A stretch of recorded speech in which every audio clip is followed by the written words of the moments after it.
Hello and welcome to online data for study and institute for learning. दोस्तों स्वागत है आप सभी का। इस वीडियो में हम बात करने वाले हैं कई बड़ी और लेटेस्ट अपडेट के बारे में। एक एक करके सारी अपडेट हम कवर करें उससे पहले आप लोग चैनल को सब्सक्राइब करके बेल आइकन को दबा लो और वीडियो को लाइक कर दो, जिससे कि आपको रियल ऑथेंटिक जानकारी सबसे पहले मिलती रहे। बात कर लेते हैं सबसे पहली अपडेट के बारे में, जो कि संबंधित है बिहार शिक्षक भर्ती में 75% सीटों पर यूपी छात्रों के कब्जे के बारे में।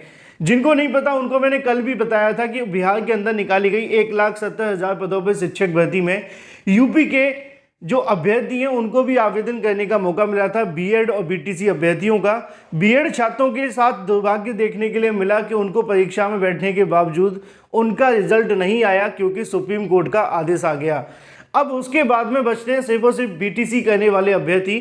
तो ऐसे में जो बिहार के अंदर 1,70,000 पदों पर शिक्षक भर्ती निकाली गई थी, उसके बाद में आप सभी जानते हैं कि उसमें सिर्फ 16,000 सीटें ही थी, जो कि सिर्फ और सिर्फ सभी अभ्यर्थियों के लिए थी, चाहे वो यूपी के अभ्यर्थी हो या फिर 28 राज्यों के अभ्यर्थी या बिहार राज्य के खुद के अभ्यर्थी, है ना।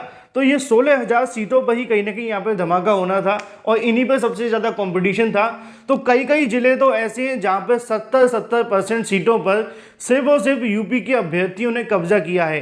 अंदाजा लगा करके देखिए कि 1,70,000 पदों पर अगर आरक्षण दे दिया जाए तो क्या ही होता है ना, क्योंकि उत्तर प्रदेश के अंदर अब जो वो कहते हैं ना कि भाई भूख ज़्यादा बढ़ चुकी है और समय काफ़ी हो चुका है। तो जितना ज़्यादा समय होगा उतना ही ज़्यादा कहीं ना कहीं उनको नुकसानदायक होगा। ऐसा उत्तर प्रदेश है, 5 साल से ज़्यादा समय हो चुका है, शिक्षक भर्ती नहीं आई है। अब मुद्दे की बात यह है कि भाई बिहार में 75% सीटों पर यूपी छात्रों ने किया कब्जा।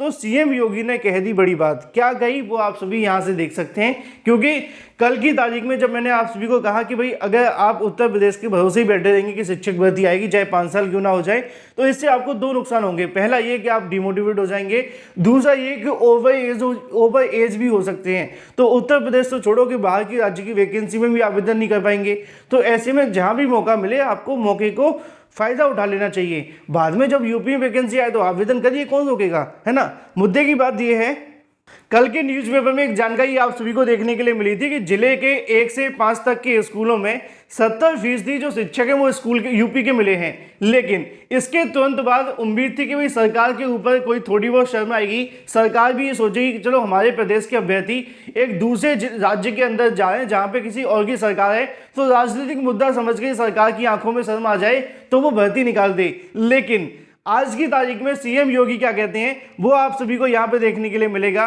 प्रदेश में नौकरी व रोजगार की कोई कमी नहीं है, यानी कि बिहार में 75% सीटों के लिए अभ्यर्थी जाकर वहां पे फाइट कर रहे हैं। ये तो वो हैं जो चयनित हो चुके हैं। उनका आंकड़ा कितना होगा जो यहाँ से उत्तर प्रदेश से जाकर बिहार में परीक्षा देने गए होंगे। लेकिन उसके बावजूद भी सीएम योगी का बयान आता है कि प्रदेश में नौकरी व रोजगार के लिए कोई कमी नहीं है। सीएम योगी का कहना है कि खुद के प्रशिक्षण से जोड़कर तैयार कर रहे हैं और साथ ही साथ रोजगार की गारंटी ले रही है सरकार। यानी कि उनका कहना यह है कि भाई जो आपकी नौकरी व रोजगार है वो यहाँ पे पूरे तरीके से सुरक्षित है और पूरा गारंटी रोजगार और नौकरी आप सभी को दी जा रही है। ये बात कही जा रही है उत्तर प्रदेश के मुख्यमंत्री सीएम योगी के माध्यम से। एक तरफ न्यूज़पेपर में जानकारी आपके सामने है कि 70 से 75% सीटों पर यूपी के अभ्यर्थी बाहरी राज्यों में नौकरी करने जा रहे हैं। एक समय था कि बिहार के लोग बाहर के राज्यों में नौकरी करने जाते थे, वो अभी भी जाते हैं, क्योंकि जो 10th या फिर उससे नीचे पढ़े लिखे होते हैं उनको तो बाहर जाना ही पड़ेगा, क्योंकि उनके पास कोई ऑप्शन नहीं है। लेकिन कुछ सरकारी नौकरियों की अगर बात की जाए तो वहाँ पर भी अब बाहरी राज्य के अभ्यर्थी बिहार जा रहे हैं। और दूसरी तरफ सीएम योगी क्या कह रहे हैं मैं आपको ज़्यादा पढ़कर नहीं बता सकता, क्योंकि मुद्दे की बात ऊपर हेडलाइन में ही लिखी हुई है और साथ ही स्वाहा भी लिखा है।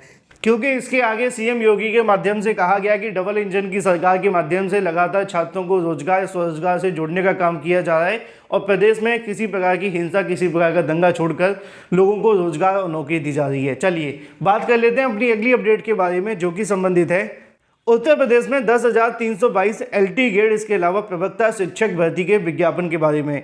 क्योंकि इस भर्ती को लेकर लगातार जानकारी न्यूज़पेपर के माध्यम से भी आती है और यूपीपीएससी अभ्यर्थी मुलाकात करने भी जाते रहते हैं। 10,000 से ज़्यादा पद यहाँ पे खाली हैं, आप जानते हैं।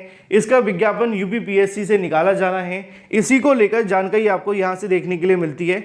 आज के अलग अलग न्यूज़पेपर के अंदर लिखा हुआ है कि 5 साल से लटकी हुई है एलटी गेट भर्ती, आहता शासना आदेश जारी नहीं।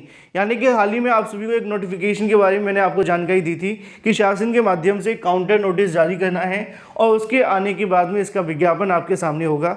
उसी को लेकर लिखा है कि राजकीय विद्यालयों में 10,000 शिक्षकों की भर्ती फंसी।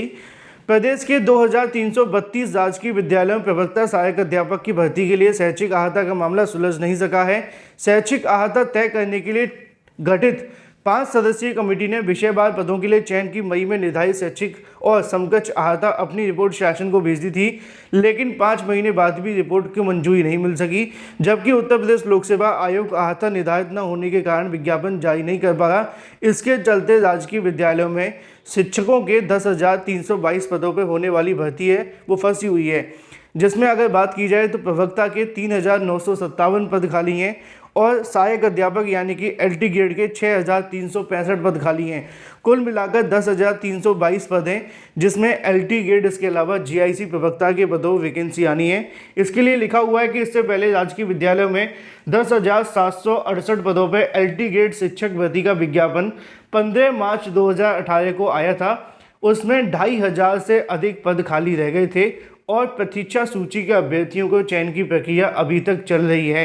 वहीं प्रवक्ता के 1473 पदों के लिए विज्ञापन 22 दिसंबर 2020 को आया था।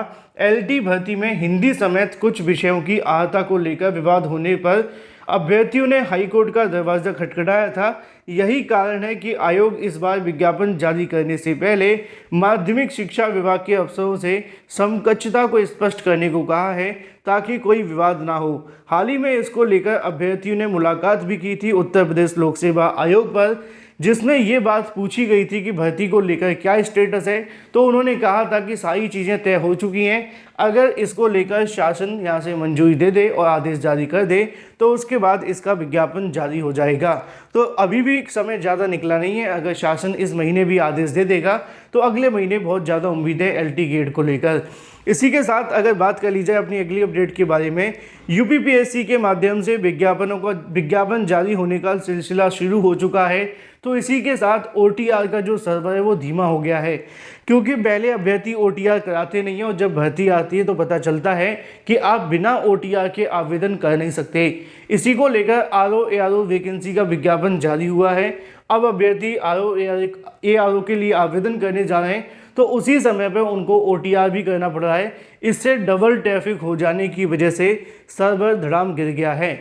तो ऐसे अभ्यर्थी जो आने वाली भर्तियों में बैठना चाहते हैं, आप पहले से ओटीआर करा लें। ये पूरे तरीके से फ्री में होता है, ना इसका कोई आपको शुल्क देना पड़ता और ना ही ऐसी कोई समस्या। इसी के साथ अगर बात की जाए पीईटी परीक्षा के बारे में, क्योंकि पीईटी परीक्षा का आयोजन आपको 28 और 29 को देखने के लिए मिलेगा। कल देर रात को मैंने एक वीडियो भी बनाया था, अगर आपने नहीं देखा है तो देख लेना चाहिए।